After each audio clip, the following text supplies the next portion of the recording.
Hello, c'est Emeline et on se retrouve pour une nouvelle vidéo et on va parler du ski. Aujourd'hui, on va s'attaquer à un sujet qui fait autant parler que la meilleure recette de raclette. Ouais, ok, c'est nul. Bref, l'immobilier au pied des stations de ski. Spoiler alerte, les prix dans certaines stations explosent, les compteurs Val d'Isère, Courchevel, Megève, bref, on est sur des niveaux qui dépassent même Paris. Mais est-ce que c'est vraiment un bon plan d'investir à la montagne?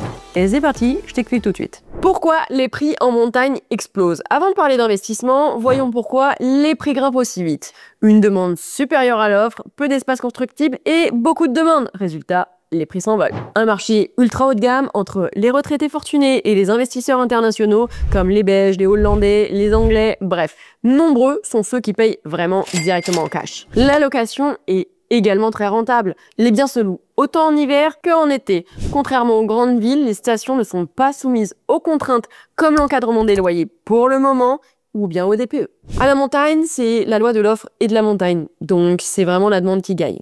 Les avantages d'un investissement au pied des pistes. Si tu envisages d'investir, il y a quelques points très intéressants à noter. La saison longue pour la location. Ok, la station d'altitude comme Tignes ou Val d'Isère vont avoir des périodes de ski qui commencent tôt et finissent plutôt tard. Il y a également des facilités de location en hiver. Les touristes affluent carrément chaque année, surtout la clientèle internationale, donc aucune difficulté à remplir ton calendrier. Ça peut également être un bien plaisir, ça on adore. Tu peux profiter de ton investissement comme résidence secondaire tout en générant des revenus. Ensuite, les inconvénients à ne pas négliger. Maintenant, on va passer aux choses un peu moins fun, mais qu'il faut absolument anticiper. Des prix d'achat très élevés. À Val d'Isère, on est à plus de 12 000 € du mètre carré en moyenne et jusqu'à 14 000 € dans d'autres stations. Il y a également des frais d'entretien vraiment importants. Déneigement, isolation, réparation liée au climat rude, bref, ça va vite chiffrer. Ensuite, la réglementation future. Bref, certaines stations comme Chamonix envisagent de limiter les locations saisonnières et si ça passe,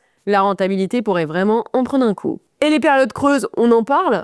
À la montagne, ton business repose sur deux périodes. L'hiver, pour la saison du ski, l'été, pour les randonneurs et les amateurs d'air frais. Le reste de l'année, c'est souvent un peu creux.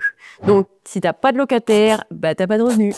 Donc, tu vas absolument devoir cartonner pendant la haute saison pour couvrir les périodes de vacances locatives et les frais. J'ai une petite astuce, prends le temps de faire vraiment un business plan réaliste avec des prévisions pessimistes pour éviter les mauvaises surprises. On va sur un worst case scénario et un best case scénario. Donc vraiment, au moins, tu as le pire des cas qui est prévu et c'est beaucoup plus simple. Tu vas avoir des alternatives plus accessibles. Si tu veux investir à la montagne sans te ruiner, je peux avoir quelques idées qui sont un peu moins chères que Chamonix. Les Pyrénées, par exemple. Le prix moyen, il est autour de 2660 € du mètre.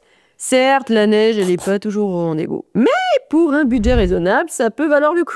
Les Alpes du Sud, c'est moins connu que les grosses stations, mais avec un bon potentiel de location saisonnière également. J'ai une petite anecdote là-dessus. Mes parents habitent à côté de Perpignan.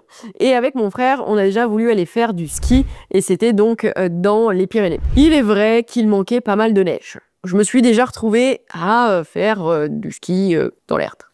Voilà. Mais sinon, c'est sympa. Bref.